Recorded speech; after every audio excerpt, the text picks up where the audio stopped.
പഠിക്കാനും ജോലിക്കുമായി പോകാൻ തയ്യാറെടുക്കുന്ന മലയാളി വിദ്യാർത്ഥികളും കുടുംബങ്ങളും വളരെ ശ്രദ്ധിക്കേണ്ട ഒരു പ്രധാന ഇമിഗ്രേഷൻ അപ്ഡേറ്റ് ആണിത്. കാനഡയുടെ ഇമിഗ്രേഷൻ സംവിധാനവും വിസ നടപടികളും സംബന്ധിച്ച് സുരക്ഷാ പരിശോധനകൾ കൂടുതൽ ശക്തമാക്കുന്ന സാഹചര്യമാണ് ഇപ്പോഴുള്ളത്.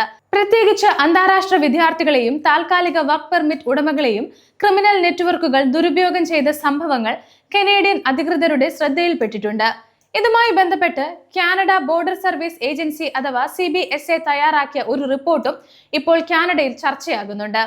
റിപ്പോർട്ടിൽ പറയുന്ന കാര്യങ്ങൾ സാധാരണ ഇന്ത്യൻ വിദ്യാർത്ഥികളെയും കാനഡയിലേക്ക് പോകാൻ ആഗ്രഹിക്കുന്നവരെയും എങ്ങനെ ബാധിക്കുമെന്നാണ് നമ്മൾ ഇന്ന് പ്രധാനമായും നോക്കുന്നത്. ആദ്യം എന്താണ് സംഭവിച്ചത് എന്ന് നോക്കാം. CBSAയുടെ the Bishnoi gang and emerging threat in Canada എന്ന റിപ്പോർട്ടിലാണ് കാനഡയിലെ ക്രിമിനൽ പ്രവർത്തനങ്ങളുമായി ബന്ധപ്പെട്ട ചില ഗുരുതരമായ വിവരങ്ങൾ പുറത്തുവരുന്നത്. റിപ്പോർട്ട് പറയുന്നതനുസരിച്ച് ലോറൻസ് ബിഷ്ണോയി ക്രിമിനൽ നെറ്റ്വർക്കുമായി ബന്ധപ്പെട്ട ആളുകൾ കാനഡയിലെത്തിയ ശേഷം വിവിധ ക്രിമിനൽ പ്രവർത്തനങ്ങളിൽ ഏർപ്പെട്ടതായി അധികൃതർ കണ്ടെത്തിയിട്ടുണ്ട്. ഇതിൽ പ്രധാനമായി പറയുന്ന ഒരു പേര് ഗോൾഡി ബോർ ആണ്. റിപ്പോർട്ട് പറയുന്നതനുസരിച്ച് ഇയാൾ 2017 ഒരു വിദ്യാർത്ഥി വിസ ഉപയോഗിച്ചാണ് കാനഡയിൽ എത്തിയത്. പിന്നീട് കാനഡയിലെ വിവിധ പ്രവിശ്യകളിൽ പ്രത്യേകിച്ച് ഒന്റാരിയോ, ബ്രിട്ടീഷ് കൊളംബിയ, ആൽബർട്ട എന്നിവിടങ്ങളിൽ ക്രിമിനൽ പ്രവർത്തനങ്ങളും എക്സ്ട്രേഷൻ നെറ്റ്വർക്കുകളും വളർത്തിയതായി അധികൃതർ ചൂണ്ടിക്കാണിക്കുന്നു. എന്തുകൊണ്ടാണ് ഇപ്പോൾ ഇത് ചർച്ചയാകുന്നത്? നമുക്ക് നോക്കാം. കാനഡയിലേക്ക് എത്തുന്ന വിദേശികൾ കുറ്റകൃത്യങ്ങൾ ചെയ്യാൻ നിയമപരമായ ഇമിഗ്രേഷൻ പാത്വേസ് ദുരുപയോഗം ചെയ്യുന്നുണ്ടോ എന്ന കാര്യത്തിൽ കാനഡ കൂടുതൽ ശ്രദ്ധ കൊണ്ടുവരുന്നുണ്ട്.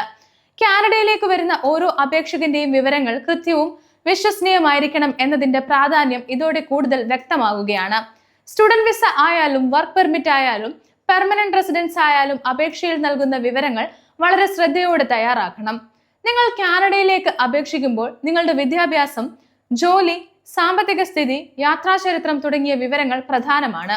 നിങ്ങൾ സമർപ്പിക്കുന്ന രേഖകളിൽ എന്തെങ്കിലും വ്യാജ വിവരങ്ങളോ പൊരുത്തക്കേടുകളോ ഉണ്ടെങ്കിൽ അത് നിങ്ങളുടെ അപേക്ഷയെ ബാധിക്കാം.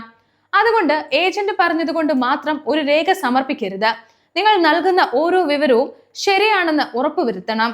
പ്രത്യേകിച്ച് ബാങ്ക് സ്റ്റേറ്റ്മെന്റ്, വിദ്യാഭ്യാസ സർട്ടിഫിക്കറ്റ്, ജോലി പരിചയ രേഖകൾ, അഡ്മിഷൻ ഡോക്യുമെന്റ്സ് തുടങ്ങിയവയിൽ കൃത്രിമം കാണിക്കരുത്.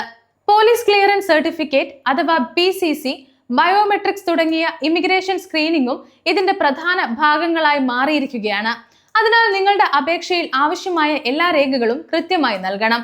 ബാക്ക്ഗ്രൗണ്ട് ചെക്സ് നടക്കുന്നതിനാൽ ചില അപേക്ഷകൾക്ക് കൂടുതൽ സമയം എടുക്കാനും സാധ്യതയുണ്ട്. അതുകൊണ്ട് വിസ സാധാരണയായി ഇത്ര ദിവസം കൊണ്ട് കിട്ടുമെന്ന് പറഞ്ഞ് ആരെങ്കിലും ഉറപ്പ് നൽകുമ്പോൾ അത് വിശ്വസിക്കരുത്. പ്രോസസ്സിംഗ് ടൈം ഓരോ അപേക്ഷയുടെയും സാഹചര്യത്തിനും വിഭാഗത്തിനും അനുസരിച്ച് മാറിയേക്കാം. കാനഡ ഇമിഗ്രേഷൻ അപേക്ഷയിൽ തെറ്റായ വിവരങ്ങൾ നൽകുന്നത് വളരെ ഗുരുതരമായ കാര്യമാണ്. ഉദാഹരണത്തിന് വ്യാജ ജോലി, പരിചയ സർട്ടിഫിക്കറ്റ്, വ്യാജ ബാങ്ക് രേഖ, വ്യാജ വിദ്യാഭ്യാസ രേഖ അല്ലെങ്കിൽ അപേക്ഷയിൽ ഉദ്ദേശപൂർവ്വം തെറ്റായ വിവരങ്ങൾ നൽകുക. ഇത്തരം കാര്യങ്ങൾ കണ്ടെത്തിയാൽ അപേക്ഷ നിരസിക്കപ്പെടുന്നതിന് പുറമെ ഇമിഗ്രേഷൻ നിയമപ്രകാരമുള്ള കൂടുതൽ നടപടികളും ഉണ്ടായേക്കാം.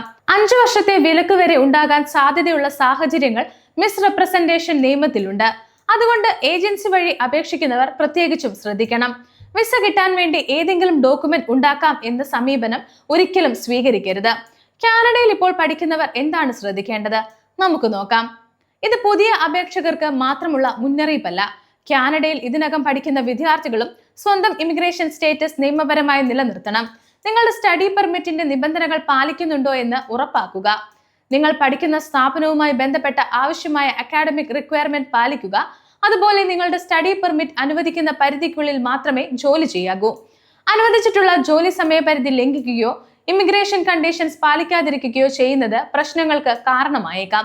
അതുപോലെ നിയമവിരുദ്ധ സാമ്പത്തിക ഇടപാടുകളിലും ക്രിമിനൽ പ്രവർത്തനങ്ങളിലും ഏർപ്പെടുന്നത് ഗുരുതരമായ ഇമിഗ്രേഷൻ കോൺസിക്വൻസസ് ഉണ്ടാക്കിയേക്കാം.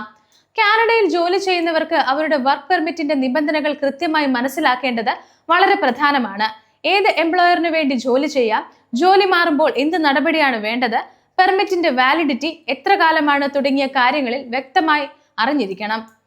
കാനഡയിൽ എത്തിയാൽ എന്ത് ജോലിയും ചെയ്യാം എന്ന രീതിയിലുള്ള തെറ്റായ ഉപദേശങ്ങൾ വിശ്വസിക്കരുത്. നിങ്ങളുടെ ഇമിഗ്രേഷൻ സ്റ്റേറ്റസിന് അനുവദിച്ചിട്ടുള്ള നിബന്ധനകൾ പാലിച്ചുകൊണ്ട് മാത്രമേ ജോലി ചെയ്യാവൂ. ഇനി മലയാളികൾ പ്രത്യേകം ശ്രദ്ധിക്കേണ്ട കാര്യം, കാനഡയിലേക്ക് പോകാൻ ശ്രമിക്കുന്ന പലരും ഇമിഗ്രേഷൻ ഏജൻസിനെ ആശ്രയിക്കുന്നുണ്ട്. എന്നാൽ വിസ ഉറപ്പാണ്, PR ഉറപ്പാണ്, ജോലി ഉറപ്പാണ് എന്നൊക്കെ പറയുന്ന ഏജന്റുമാരെ അന്ധമായി വിശ്വസിക്കരുത്. അപേക്ഷയിൽ എന്താണ് സമർപ്പിക്കേണ്ടത് എന്ന് നിങ്ങൾ തന്നെ പരിശോധിക്കുക. കഴിയുന്നിടത്തോളം കാനഡ സർക്കാരിന്റെ IRCC ഔദ്യോഗിക വെബ്സൈറ്റ് വഴി വിവരങ്ങൾ സ്ഥിരീകരിക്കുക. ഇമിഗ്രേഷൻ കൺസൾട്ടന്റിനെ ഉപയോഗിക്കുന്നുണ്ടെങ്കിൽ അദ്ദേഹം അല്ലെങ്കിൽ അവർ നിയമപരമായ അംഗീകൃത ഇമിഗ്രേഷൻ പ്രൊഫഷണൽ ആണോ എന്ന് പരിശോധിക്കുക. കാനഡയിലേക്ക് പോകാൻ തയ്യാറെടുക്കുന്നവർ എന്താണ് ചെയ്യേണ്ടത്? ഒന്നാമത്, എല്ലാ രേഖകളും യഥാർത്ഥമാണെന്ന് ഉറപ്പാക്കുക. വിദ്യാഭ്യാസവും ജോലി പരിചയവും സംബന്ധിച്ച വിവരങ്ങളിൽ തെറ്റുണ്ടാകരുത്. സാമ്പത്തിക രേഖകൾ കൃത്യമായി നൽകുക. ആവശ്യമായ PCC, ബയോമെട്രിക്സ് തുടങ്ങിയ നടപടികൾ ശരിയായി പൂർത്തീകരിക്കുക.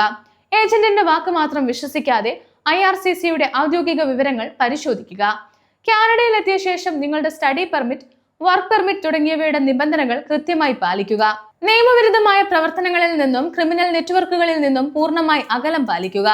കാനഡയിലേക്ക് പഠിക്കാനും ജോലിക്കുമായി പോകുന്ന സാധാരണ വിദ്യാർത്ഥികളും പ്രൊഫഷണലുകളും ഭയപ്പെടേണ്ട സാഹചര്യമാണ് ഇതിൽ ഉള്ളത് എന്ന് അർത്ഥമാക്കുന്നില്ല. പക്ഷേ ഇമിഗ്രേഷൻ സിസ്റ്റം ദുരുപയോഗം ചെയ്യപ്പെടുന്ന സംഭവങ്ങൾ അധികൃതരുടെ ശ്രദ്ധയിൽപ്പെടുന്ന സാഹചര്യത്തിൽ അപേക്ഷകർ നൽകുന്ന വിവരങ്ങളുടെ കൃത്യതയ്ക്കും ഇമിഗ്രേഷൻ റൂൾസ് പാലിക്കുന്നതും കൂടുതൽ പ്രാധാന്യമുണ്ട്. അതിനാൽ നിങ്ങളുടെ വിസ അപേക്ഷയിൽ ഷോർട്ട് കട്ടുകൾ എടുക്കരുത്. വ്യാജരേഖകൾ ഉപയോഗിക്കരുത്. തെറ്റായ വിവരങ്ങൾ നൽകരുത്. അംഗീകൃത മാർഗങ്ങളിലൂടെ മാത്രം അപേക്ഷിക്കുക. കാനഡയിലെ visa, immigration, student visa, work permit, PR എന്നിവയുമായി ബന്ധപ്പെട്ട ഏറ്റവും പുതിയ വിവരങ്ങൾ അറിയാൻ ഗ്ലോബൽ സമയം സബ്സ്ക്രൈബ് ചെയ്യുക. ഒപ്പം നിങ്ങളുടെ അഭിപ്രായങ്ങൾ താഴെ കമന്റ് ചെയ്യുക.